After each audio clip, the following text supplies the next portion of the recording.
probably seen the FCA cracking down on influencers promoting financial products. It's been in the news quite a bit.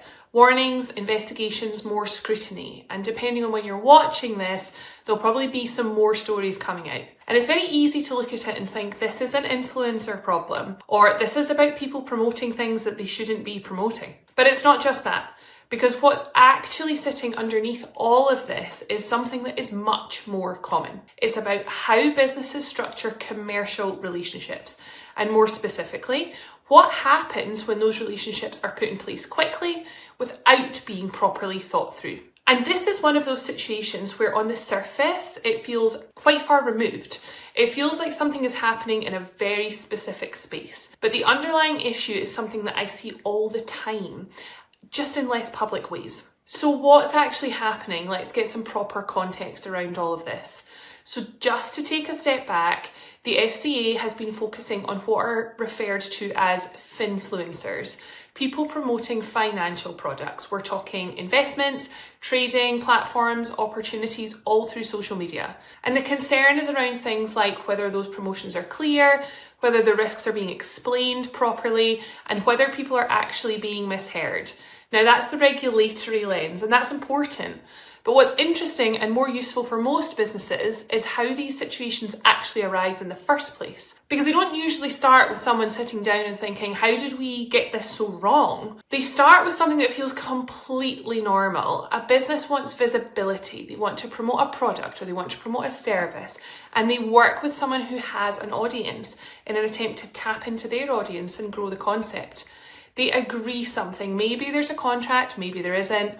Maybe it's just a few emails or messages and everything feels aligned. We all think we understand what's going on. And that's the key point. At the start, everything feels fine. So let's talk about the core problem. The issue isn't actually intent with the people that are involved. It's clarity or lack of clarity. At the centre of all of this are a few very simple questions. Who is saying what? Who is responsible for what's being said, and what has actually been agreed between the parties in the first place. And in a lot of cases, those things are not as clear as people think they are. So the business might be thinking, we've asked this person to promote this product in a certain way. The person promoting it might be thinking, I'm just sharing this with my audience in my own voice. And somewhere in between both of them, between both understandings, there's a bit of a gap. And that gap is where the risk normally sits. Because everything works while things are going well. The content goes out, people are engaging, no one questions it, it's all good, everybody's happy. But the moment something is looked at more closely, the question then becomes, what actually exactly was this arrangement and what was actually agreed?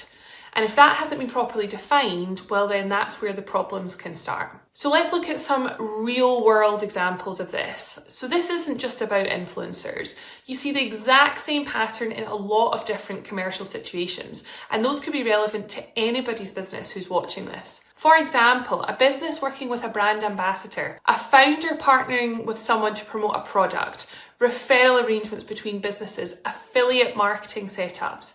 All of these involve someone representing your business externally. And what I see quite often is expectations that are assumed rather than specifically agreed, responsibilities that aren't clearly defined, and a general sense that we're aligned so it'll all be fine. And again, that works until it doesn't, and it's tested.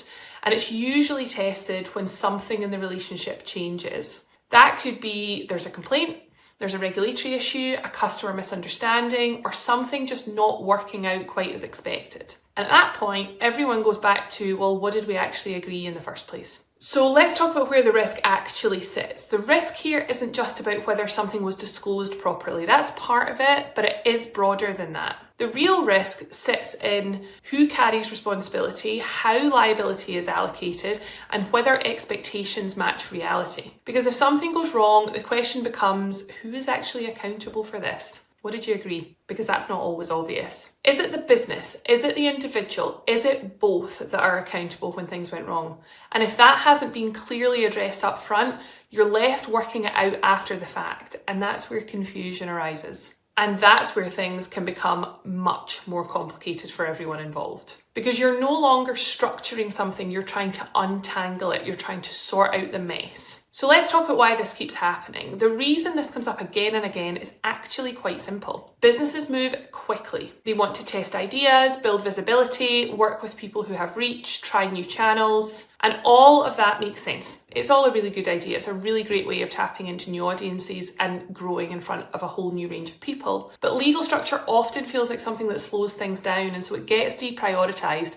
Not ignored, not always, but just not always fully thought through. And again, that's fine while everything is working and things are going smoothly. But these are the kinds of things that only get tested later down the line. So let's talk about what actually matters here from a practical perspective. Not complexity, it's not long contracts, it's not over lawyering things, it's clarity. Being clear on what is being said, how it's being presented, what standards apply, who is responsible, and what happens if something doesn't go to plan. Because those are the things that get tested when things go wrong. And if they're clear up front, everything becomes much easier to manage when inevitably things go wrong down the line. If they're not, that is where issues tend to build. So while this looks like a story about influencers, it's actually a really good example of something that is much more common in practice. Commercial relationships that feel simple at the start but haven't been properly defined. And that's something that I see all the time,